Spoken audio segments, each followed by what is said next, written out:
So hello, what's up mga ka-J-Vlog? Welcome ulit sa panibagong video and this time gusto ko i-review ulit ngayong 2025. Refresh review tayo sa ITEL P65.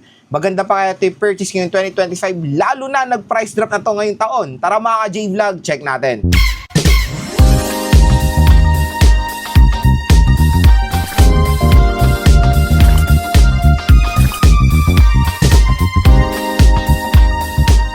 Kaya na mga J-Vlog, magandang balita, nag-price drop na ang ITEL P65 sa kanilang official store sa Shopee. So matatandaan natin, meron tong SRP na 6,599 for the 4GB 128 nung na-release din siya dito sa Philippines nung 4th quarter ng 2024. Pero ngayon mga J-Vlog, 2025, sobrang mura na lang po nito sa Shopee. So titingnan natin sa official store ni ITEL, from 6,599 to 4,499 na lang ang ITEL P65. Ayan.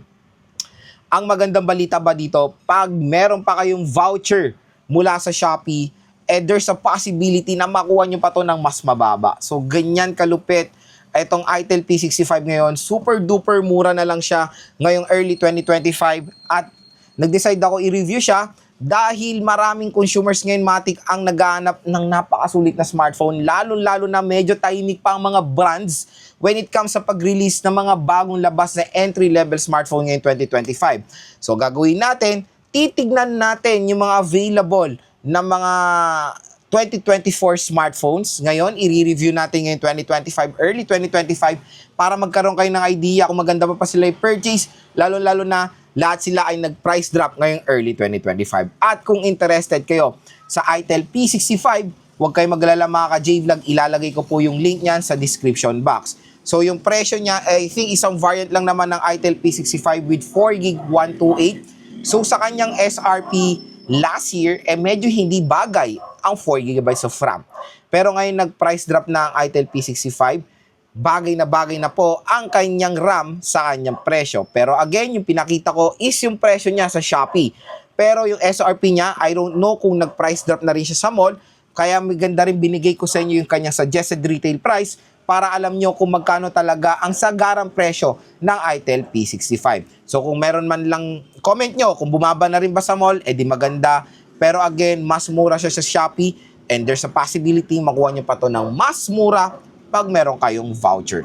So again, dito sa ating review, titignan natin kung sulit pa ba itong smartphone na to ngayong 2025. So next one mga ka-J-Vlog, gusto ko i-share sa inyo yung mga gandang features na i-consider nyo kung bakit maganda pa rin bilhin ang ITEL P65 ngayong early 2025, lalo na ang presyo niya is nasa 4,000 pesos na lang. Number one, sa screen mga ka-J-Vlog. Napakalaki ng screen ng ITEL P65, 6.67 inches. 6.7 inches with 120Hz screen refresh rate. So narinig nyo yan, napakataas ang refresh rate. When it comes sa kanyang resolution, nung SRP niya ay hindi bagay, HD plus 720p. Pero ngayon ay bumagay na ang kanyang resolution sa kanyang presyo ngayong 2025, HD plus 720p. So okay na yan, minimum na rin yan sa ganitong presyo today. So sa screen, magbibigay siya sa inyo ng large display, good for gaming and watching movies, faster refresh rate na minsan pwede makatulong for gaming and for smoother navigation when scrolling sa social media. Next, sa chipset. So sa chipset is powered siya ng Unisoc Tiger T615. So nag-game test ko na si ITEL P65. I think ito talagang smartphone na to. Nagfo-focus sila sa affordable gaming smartphone. Tignan nyo yung design niya. Yung design niya is very futuristic. Design niya is parang sa gaming side, di ba? Pero when it comes sa chipset, very normal na yung chipset na when it comes sa mga entry-level smartphone. So, nagfo-focus si ITEL when it comes sa P-series nila dito ng gaming. Affordable gaming dahil sa design niya. Magandang design din nito. Yun din yung maganda i-consider kung sa mga naghahanap ng isang smartphone na into games or very futuristic design. Maganda rin naman ang design ng ITEL P65, very futuristic. So when it comes naman sa kanyang chipset, the Unisoc Tiger T615, na game test ko na si ITEL P65. Lahat naman po ng tinas nating games ay playable dito sa smartphone na to. You can play ML, COD, Honor of Kings, Farlight 84. Genshin nakapaglaro ko dito pero nasa lowest settings. Again, with frame drops pa yon.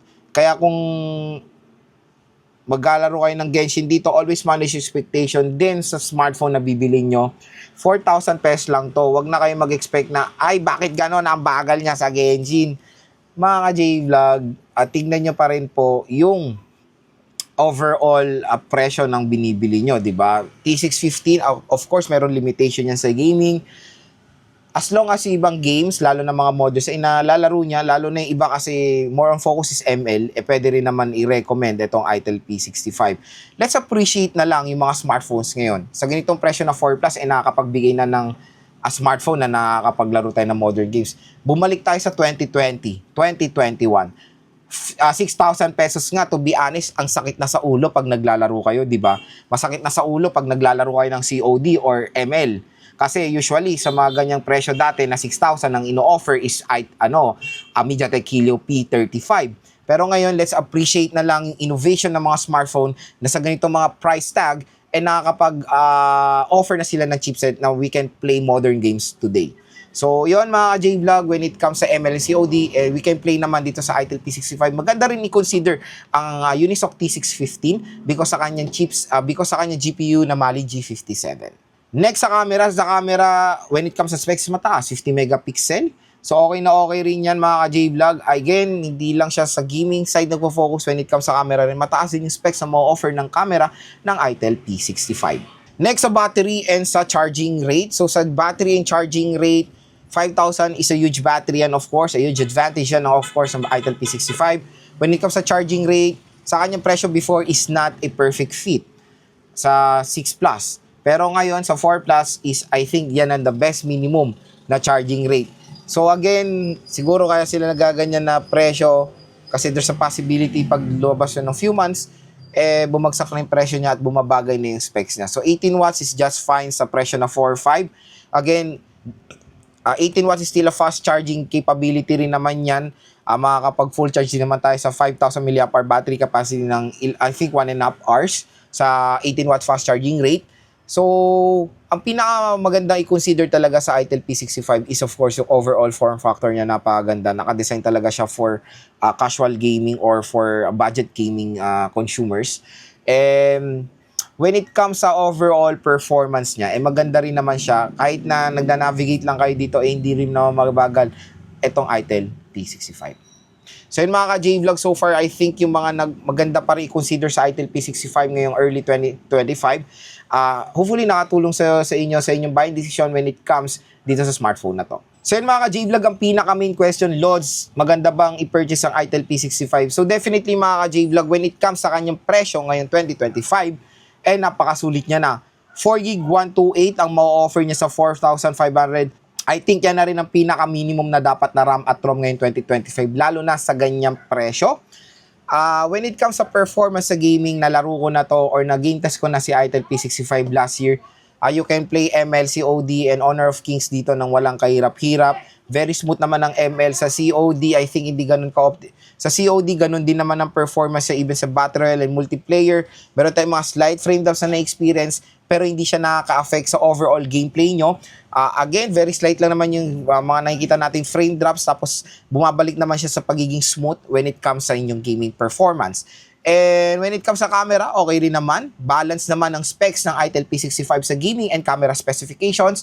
And maganda rin po ang overall display ng ITEL P65. Napakalaki ng screen size, 120Hz screen refresh rate. Again, the HD Plus 720p resolution is just fine for the price tag of 4,500 pesos. So yun mga ka-J-Vlog, kung interested kayo bumili ng isang very futuristic design na smartphone like the ITEL P65, huwag kayo mag-alala. Ilalagay ko po yung link niya sa description box, i-add to cart nyo na dahil napakasulit po bumili netong smartphone na to ngayon. Dahil pag maghihintay pa kayo ng bagong labas na ITEL, Tecno, Infinix, baka po maglabas pa sila ng mga bagong entry-level smartphone sa second quarter of 2025 or sa third quarter pa ng 2025.